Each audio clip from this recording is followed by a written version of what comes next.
Hello, everyone. This is Myriam with the Asheville View, and today I am with Kelley Johnson, clinical sexologist in Asheville, North Carolina. Hello, Kelley. Hey, nice to meet you. So nice to meet you. Thank you so much for being here. Tell us about your background and tell us about the work that you do. So, my educational background is in public health education, and then I have a PhD in human sexuality. Mhm. And I've been a sex educator since 1989, first working around AIDS education. And I did that in the town where I went to school in Greensboro. And then I moved back to Asheville. I'm an Asheville native and started working for the health department. And at the health department, there was a 5-year grant where sex ed was provided in all the public schools. And so I've been a sex educator my whole life. Wow. I did do 15 years at UNCA teaching college students human sexuality, and then went into private practice where I teach for schools that hire me to come in to teach comprehensive sex education. And then also as a clinical sexologist, I work with people who have sexual concerns. So that could be adults, it could be teenagers. If it's related to sexuality, I do it. I looked a little bit on your website. So your services are really geared towards everybody. There's an education for all.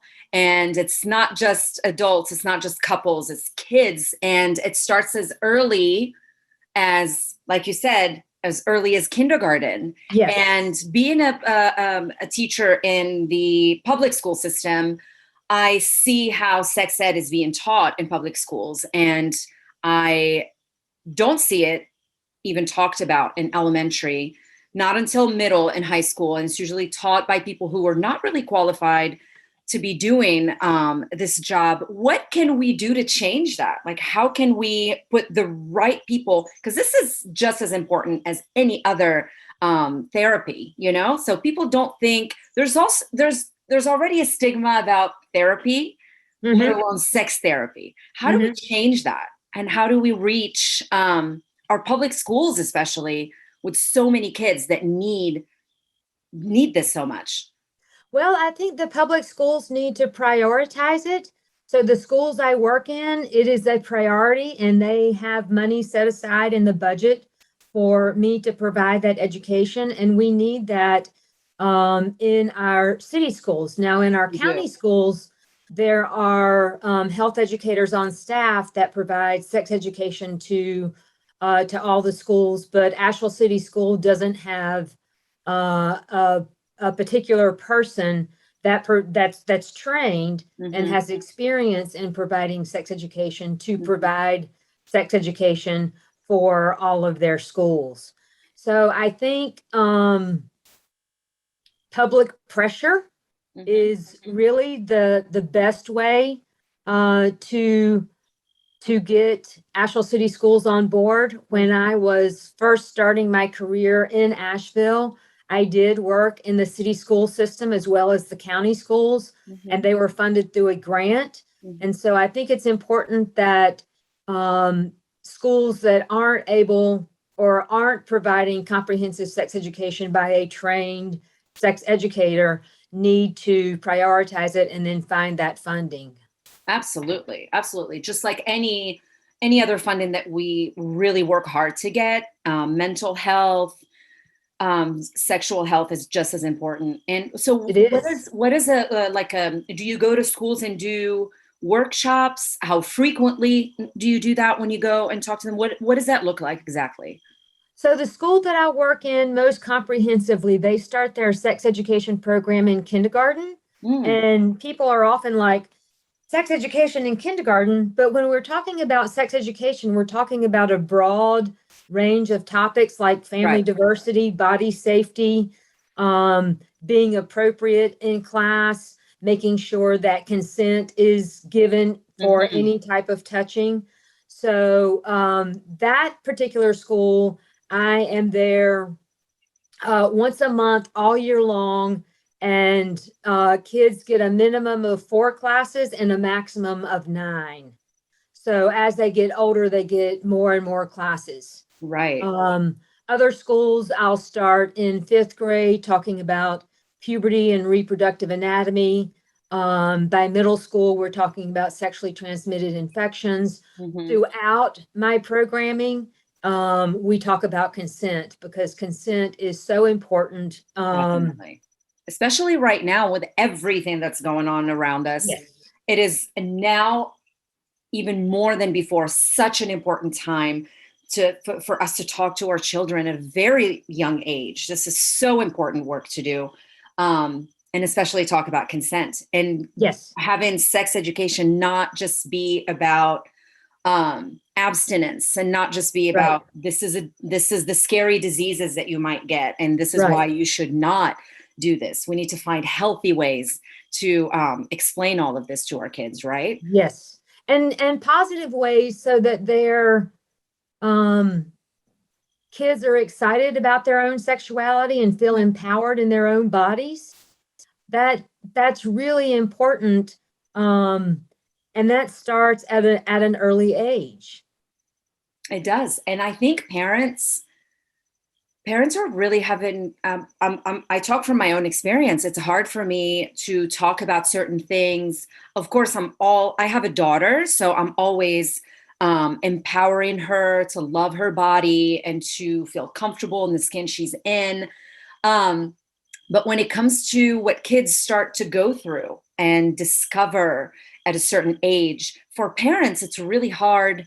For some parents, it's really hard to talk about these things or accept certain things that happen.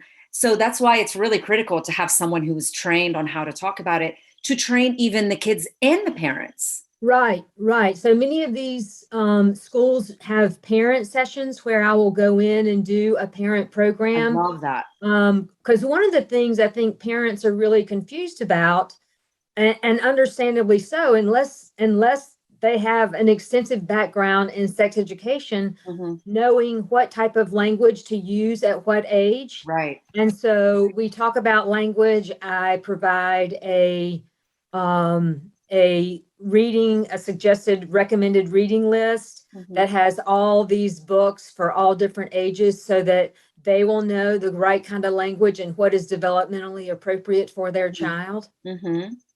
I think it's very important too, educating the parents. A lot of us are so reluctant to talk about certain things and it's basically just ignorance, just not knowing how to approach certain things. So besides the work that you do at school and in different schools, do you have sessions that you offer one-on-one to families that come see you in your office?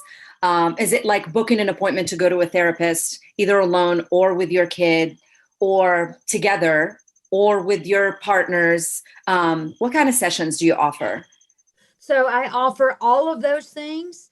So I have worked with students who may have been inappropriate in class. And so I may have a parent may pay for a session regarding that. It could be the parent is concerned about their child, and I could do a session about that. Or if couples or individuals are just having sexual concerns, maybe they're having problems reaching orgasm, they're not communicating in the bedroom. So I offer those services as well. Okay, so there is a program for everyone. Yes. How do you encourage more people to be interested in this kind of work? How do we normalize again, especially in certain communities, people of color, people who can't afford therapy? How do we make sure that we touch everybody with let's get help. It's okay to get help, not just mentally, sexually as well. How do we make sure that it's equitable and available to all? Well, I do offer a sliding scale, and I would not let finances prevent a couple or individual from seeing me. So we would find a number that works. Okay. And also, I think going into going into communities, whether it's going into faith communities, community centers, people just getting a group of people together to talk. That's another way to address sexual issues and sexual concerns that would be more affordable. Right. I like that. I really do. And then it needs to be accessible. And with COVID, we've seen that accessibility really decline because of the nature of the virus. So I really look forward to being able to get my feet on the ground again. It's not uncommon for me to do classes for a group of parents who want to talk about how to talk to their kids about sex, or to actually have a group of students who maybe go to a school where sex education is not provided. They'll get a group of people together, and I'll go in and do, a good 6 to 8 hours of education with those students with a group of people. Typically they're a group of friends, and provide education. Have you done now with COVID? Have you been offering more online sessions? That is all I'm offering right now. Okay. So I gave up my office during COVID, and am now doing all online telehealth. At least we're still reaching people, right? Yes.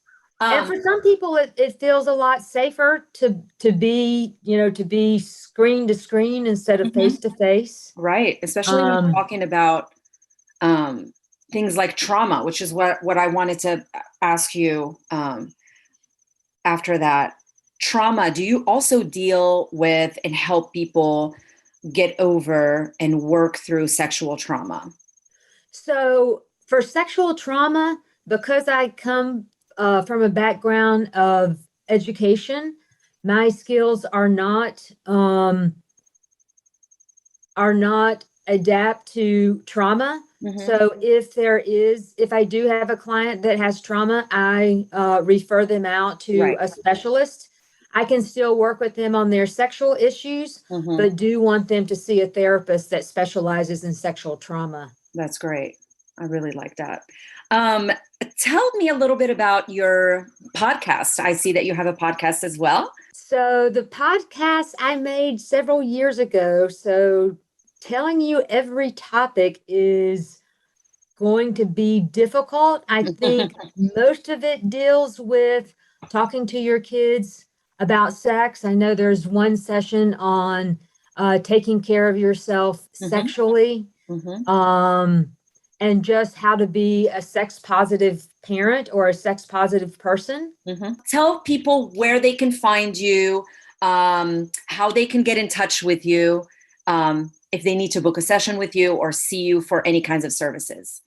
They can go to my website, which is Kelley, Kelley Johnson, PhD.com, and they can read about my consultation. They can read about my approaches. They can read about my background. Also, if you look under the media tab, you can listen to my podcast and see some of the videos that I've made. And they can also schedule or request an appointment through my website as well. Awesome. Thank you so much, Kelley. This has been a pleasure and an eye-opening interview for me today. So important to do the work. It's so important to know who the people are in our community that can help us with all kinds of things. And today, we learned all about healing and knowing and being aware of our sexual health and being sex positive and talking to people about it and kids about it. So thank you so much for the work that you do. Thank you guys for watching the Asheville View. We will see you next time. Thank you, Kelley.